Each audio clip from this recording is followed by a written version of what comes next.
কী অবস্থা সবার? আজকের রেসিপিটা খুবই কমন এবং মানে আমার খুবই ফেভারিট। এটা হচ্ছে বারবিকিউ চিকেন।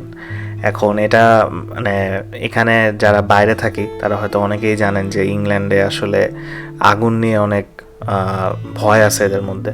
সো আপনি যেখানে সেখানে কয়লা ইউজ করতে পারবেন না। সো আমরা এই জন্যে ওভেন বা এয়ার ফ্রায়ারের সাহায্যে কীভাবে বারবিকিউ চিকেনের যদি ক্রেভিং ওঠে সেটা স্যাটিসফাই করা যায় সেটা আমরা আজকে দেখব।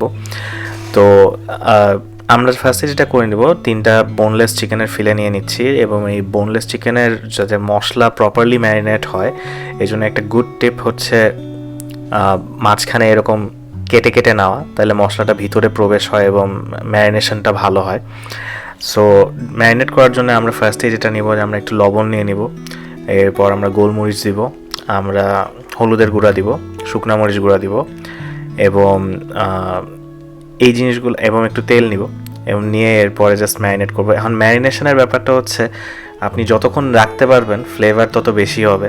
মিনিমাম 30 মিনিট রাখা অ্যাডভাইসড, এর চেয়ে বেশিও যদি রাখতে পারেন তাও ভালো। অ্যান্ড এগেন আমি বলছি যে এই রেসিপিগুলোর মেইন উদ্দেশ্যই হচ্ছে যে আপনি যাতে কনভিনিয়েন্টলি রান্না করতে পারেন। সো আমি সাজেস্ট করবো কোনো একদিন এরকম অনেকগুলো মাংস একসাথে ম্যারিনেট করে রাখতে অ্যান্ড জাস্ট ডিপ ফ্রিজে রেখে দিতে। আপনার যখনই মন চাবে আপনি জাস্ট বের করে আপনি বেক করে খেয়ে ফেলবেন। So it's a very good option and again এটা একটা হেলদি অপশন। আরেকটা জিনিস লাগবে, সেটা হচ্ছে আপনার আদা রসুন বাটা ম্যারিনেশনের জন্য ডেফিনেটলি। সো আদা রসুন বাটা এবং জিরা গুঁড়াও লাগবে। অ্যান্ড এই ম্যারিনেশনটা যত ভালোভাবে করতে পারবেন আপনার ডিশ তত ভালো হবে। এগেন মানে এই টাইপের ডিশের জন্য ম্যারিনেশন খুবই ইম্পর্ট্যান্ট।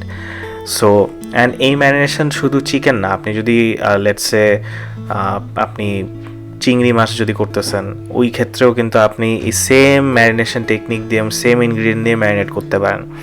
সো এগেন ম্যারিনেশন একটা ডিশ দিয়ে কিন্তু অনেকগুলো ডিশে শিখে ফেলা যায়। সো এগুলো জাস্ট অ্যাডভাইস যাতে আপনার যখন যেটা ইচ্ছা হবে সহজে রান্না করে ফেলা যায়। তো এই ক্ষেত্রে এগেন যদি ওভেন থাকে ইলেকট্রিক ওভেন তাহলে খুব ভালো হয়। ইলেকট্রিক ওভেনে জিনিসটা খুব সুন্দরভাবে প্রিপেয়ার করা যায়, না হলে এয়ার ফ্রায়ারও করা যায়। কিন্তু যদি এই দুটো আমাদের কাছে না থাকে তবে সমস্যা নাই, সেই ক্ষেত্রে তাওয়ায় ভেজে নিতে পারেন। বাট এগেন তখন জিনিসটা যতটা হেলদি আমরা আশা করতেছি ডিশটা হওয়ার ততটা হেলদি হয়তো হবে না। তো ম্যারিনেশনের আরেকটা ব্যাপার হচ্ছে যে প্রপারলি ম্যারিনেট করতে হবে। আমরা আগেই দেখছেন যে মাংসটা কেটে নিছি অ্যান্ড মাংসটা কেটে নেওয়ার কারণে যাতে মশলা ভিতরে ঢুকে এটাই উদ্দেশ্য ছিল। তো ম্যারিনেট করার সময় সবসময় মনে রাখবেন যে মশলাটাকে যত বেশি ভালোভাবে মাখানো যায় ডিশটা কিন্তু তত বেশি ভালো হবে।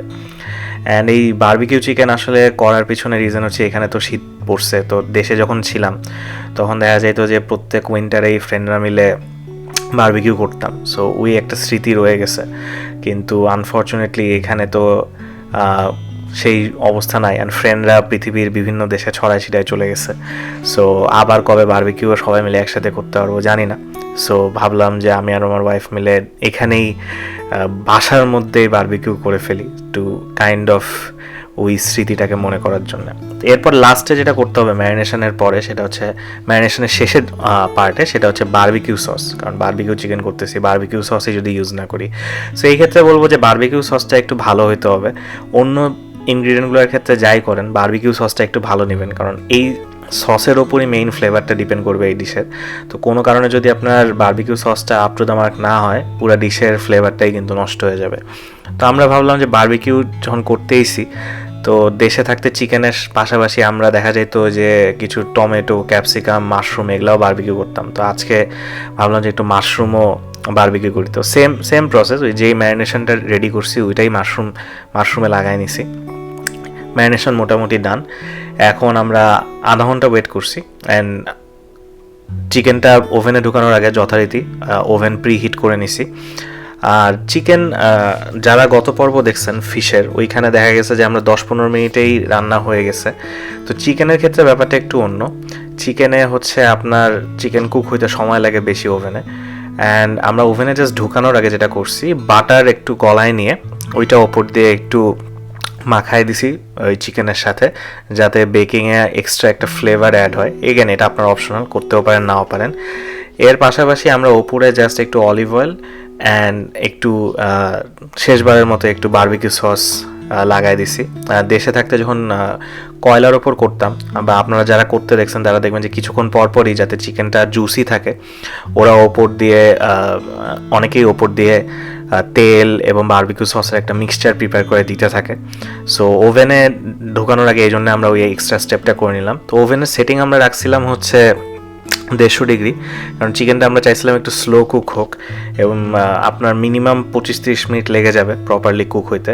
অ্যান্ড বেস্ট হচ্ছে আপনি যদি প্রত্যেক 10-15 মিনিট পর একটু বের করে করে দেখেন যে অবস্থাটা কী, তাইলে একটা আইডিয়া পাইতে ভালো হয়। অ্যান্ড আমি সাজেস্ট করব যে জুসি রাখার জন্য চিকেনটাকে এই যে 10-15 মিনিট পর বের করবেন, তখন উপর দিয়ে একটু বারবিকিউ সস এবং একটু বাটার অ্যান্ড তেল ড্রিজল করে দেবেন। আমাদের চিকেন রেডি। তো আমি সাথে একটা রায়তা সালাদ প্রিপেয়ার করলাম, খুবই বেসিক, আপনারা জানেন রায়তা সালাদ। তো সাথে ছিল পরোটা, পুরাই একদম সেই শীতকালে ছাদে বসে ফ্রেন্ডরা মিলে যেভাবে বারবিকিউ করতাম, সালাদ, পরোটা এবং চিকেন, সেইটাই মনে করার উদ্দেশ্য ছিল। আশা করি রেসিপিটা সবার ভালো লাগবে। বানায় অবশ্যই কমেন্টে জানাবেন কেমন হয়েছে। অ্যান্ড নেক্সট দিন দেখা হবে অন্য কোনো রেসিপি নিয়ে। সবাই ভালো থাকবেন, সুস্থ থাকবেন।